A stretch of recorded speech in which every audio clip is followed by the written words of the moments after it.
ஒரு ஊர்ல ஒரு பெரிய மடம் ஒன்னு இருந்தது. அந்த மடத்துல ஆன்மீகத்தை வாழ்க்கையா வாழ்ந்துகிட்டு இருக்கிற துறவிகளும் மாணவர்களும் வாழ்ந்துட்டு வந்தாங்க. ஒரு நாள் குழப்பத்தோடு புலம்பிக்கிட்டு அந்த மடத்தோட குருவை பார்க்க போறான் கிருஷ்ணான்னு ஒரு மாணவன். கிருஷ்ணா குருவை பார்த்ததும் என்ன சொல்லணும்னு தெரியாம தயங்கிட்டே இருக்கிறான். அப்ப குரு, என்ன கிருஷ்ணா, எதுவும் சொல்லணுமா அப்படின்னு கேட்கிறாரு. அதுக்கு கிருஷ்ணா தயக்கத்தோட, இந்த மடத்துல இருக்கிறது எனக்கு பிடிக்கல. உடனே இங்கிருந்து கிளம்பி எனக்கு சந்தோஷம் தரக்கூடிய இடத்துக்கு நான் போகணும் அப்படின்னு சொல்றான். அதுக்கு குரு, ஏன், என்னாச்சு, ஏதாவது பிரச்சனையா அப்படின்னு கேட்கிறார். அதுக்கு கிருஷ்ணா, நம்ம மடத்துல இருக்கிற துறவிகள் எல்லாரும் நீங்க நினைக்கிற மாதிரி நல்லவங்க எல்லாம் இல்ல. என்கிட்ட எப்பவும் எதிர்மறையான வார்த்தைகளை வச்சுதான் பேசுறாங்க. ஒருத்தருக்கு மாத்தி ஒருத்தர் புரணி பேசிக்கிட்டே இருக்காங்க. ஏன், நேத்து கூட உங்களை பத்தி தான் பேசிட்டு இருந்தாங்க. ஆன்மீக பாதையில இருக்கிறவங்க இப்படி எல்லாம் பண்ணுவாங்களா? நானும் அவங்கள மாதிரி ஆயிருவேனேன்னு பயமா இருக்குது. என்னோட ஆன்மீக பாதையில இருந்து நான் தவறிடக்கூடாது. அதனால தயவு செஞ்சு இந்த மடத்துல இருந்து என்னை போக விடுங்க. நாம் போய் சேரக்கூடிய இடத்திலேயாவது இந்த மாதிரி மோசமான துறவிகள் இல்லாமல் இருந்தா ரொம்ப நல்லா இருக்கும் அப்படின்னு சொல்றான். கிருஷ்ணா சொன்ன ஒவ்வொரு வார்த்தையையும் குரு உன்னிப்பா கவனிச்சிட்டு, கிருஷ்ணா கிட்ட, உன் கஷ்டம் எனக்கு புரியுது. நீ ஆசைப்பட்ட மாதிரியே உன்னை வேற ஒரு மடத்துக்கு அனுப்பி வைக்கிறேன். ஆனா அதுக்கு முன்னாடி எனக்காக ஒரே ஒரு காரியம் பண்ண முடியுமா? ஒரே ஒரு காரியம் அப்படின்னு கேட்கிறாரு குரு. கண்டிப்பா குரு, உங்களுக்காக எது வேணாலும் பண்ணுவேன் அப்படின்னு சொல்றான் கிருஷ்ணா. நல்லது, ஒரு சின்ன கரண்டியில தண்ணிய கோரிக்கிட்டு நம்ம மடத்தை அப்படியே சுத்தி வரணும். அப்படி சுத்தி வரும்போது உன் கரண்டில இருந்து ஒரு துளி தண்ணீர் கூட சிந்தக்கூடாது. அப்படி ஒருவேளை நீ சிந்தாமல் வந்தேன்னா நீ கேட்டதை நான் செய்றேன் அப்படின்னு சொல்றாரு குரு.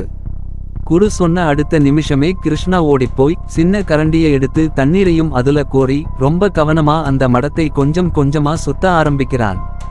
கிருஷ்ணா மனசுல பெரிய சந்தோஷம். கண்டிப்பா இத நாம முடிக்க போறோம், இந்த மோசமான மடத்துல இருந்து நாம தப்பிக்க போறோம் அப்படின்னு சந்தோஷமா ரொம்ப கவனமா அந்த கரண்டியில இருக்கிற தண்ணீரை ஒரு துளி கூட சிந்தாம அந்த மடத்தை அப்படியே சுத்தி வர்றான் கிருஷ்ணா. சில மணி நேரம் கழிச்சு குருவை பார்க்க சந்தோஷமா போறான். குரு, நான் முடிச்சிட்டேன். நீங்க சொன்னதை அப்படியே முடிச்சிட்டேன். அந்த சின்ன கரண்டியில் இருந்து ஒரு துளி தண்ணீர் கூட சிந்தாம நம்ம மடத்தை அப்படியே சுத்தி வந்துட்டேன். இப்ப நீங்க சொன்ன வார்த்தையை நிறைவேற்றுவீங்களே? இப்ப நான் எந்த ஊர்ல உள்ள மடத்துக்கு போக போறேன் அப்படின்னு கேட்கிறான் கிருஷ்ணா.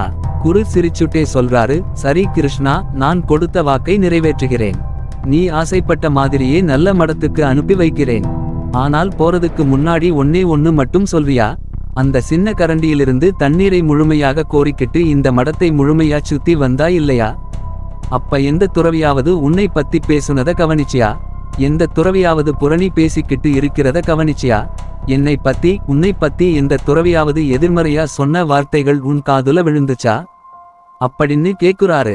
அதுக்கு கிருஷ்ணா, இல்ல குருவே, என்னுடைய கவனம் அவ்வளவு அந்த கரண்டியில இருக்கிற தண்ணீரை சிந்தக்கூடாதுங்கிறதுல தான் இருந்துச்சு. அதனால என்னை சுத்தி நடக்கிற விஷயங்கள் மேல நான் கவனத்தை செலுத்தவே இல்லை. அதற்கான நேரமும் எனக்கு இல்ல அப்படின்னு சொல்றான்.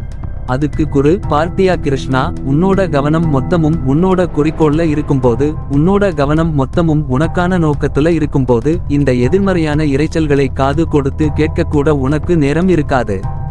இந்த உலகத்துல எங்க போனாலும் இந்த மாதிரியான எதிர்மறையான எண்ணங்களுடைய மனிதர்களை சந்திக்க நேரிடும்.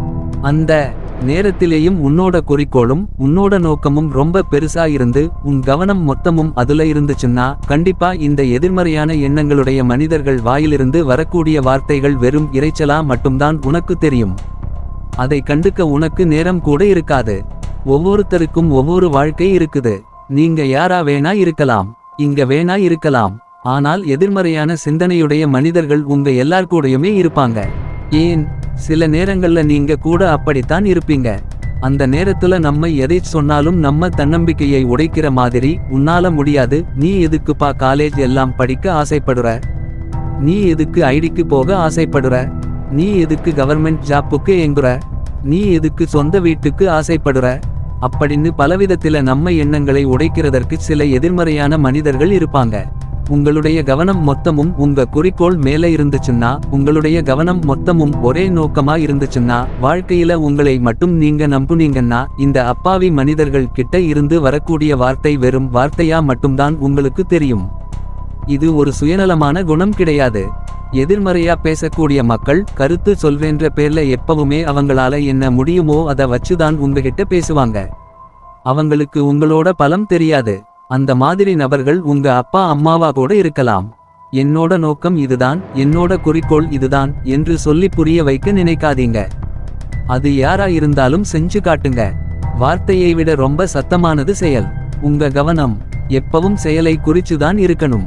எதிர்மறையான மனிதர்கிட்ட இருந்து வரக்கூடிய வார்த்தைகள் மேல நீங்க அக்கறை காட்டினீங்கன்னா பிடிக்காம போறதுக்கு கூட வாய்ப்பு இருக்கு. எதிர்மறையான எண்ணங்கள் கொண்ட மனிதர்கள் கெட்டவங்களாத்தான் இருப்பாங்கன்னு சொல்ல முடியாது. அவங்களும் நிறைய விஷயங்கள்ல நல்லவங்களாத்தான் இருப்பாங்க.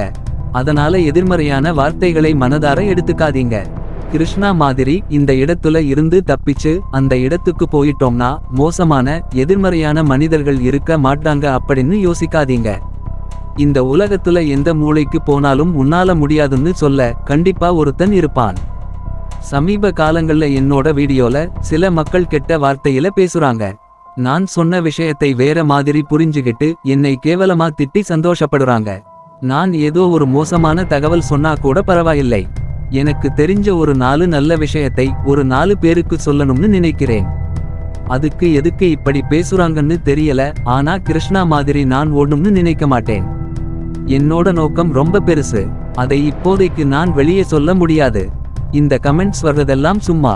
நான் சின்ன வயசுல இருந்தே எதிர்மறையான வார்த்தைகளை கேட்டுத்தான் வளர்ந்திருக்கேன். இதெல்லாம் என்னை ஒன்னும் செய்யாது. நீங்களும் ஒரு விஷயத்தை செய்ய நினைப்பீங்க, இல்ல செஞ்சுட்டு இருப்பீங்க. அந்த நேரத்தில் உங்களை குறை சொல்றதுக்குன்னே எதிர்மறையான வார்த்தைகளால உங்களை குத்த காத்திருப்பாங்க. அது வெறும் இரைச்சல்ன்றத ஞாபகம் வச்சுக்கோங்க. அடுத்தவருடைய வாயில இருந்து வரக்கூடிய வார்த்தை நம்ம கட்டுப்பாட்டுல இல்ல. கட்டுப்பாட்டுல இல்லாத விஷயத்தை நினைச்சு எப்பவுமே வருத்தப்படவே கூடாது. கட்டுப்பாட்டுல இருக்கிறது நம்ம மனசுதான். அதை சரியா வச்சுக்கிட்டாலே இந்த வார்த்தைகள் நம்ம காதுலையே விழாது. இதைத்தான் ஸ்டாயிசிசமும் சொல்லுது. இந்த மோசமான சூழ்நிலையில நீங்க சந்தோஷமா இல்லைன்னா இந்த உலகத்துல எந்த மூளைக்கு போனாலும் நீங்க சந்தோஷமாவே இருக்க மாட்டீங்க. இந்த இடத்துல சந்தோஷமா இருக்க பழகினீங்கன்னா இந்த உலகத்துல எந்த மூளைக்கு போனாலும் கண்டிப்பா சந்தோஷமா இருப்பீங்க. பக்கத்து வீட்டுல கார் வாங்கிட்டாங்களா? உங்க நண்பர்கள் எல்லாருமே கல்யாணம் பண்ணி செட்டில் ஆயிட்டாங்களா? உங்க கூட படிச்சவங்க எல்லாருமே நல்ல வேலைக்கு போயிட்டாங்களா? வருத்தப்படாதீங்க. ஒரு குடிசையை கட்ட நிறைய நாட்கள் ஆக போறதில்ல.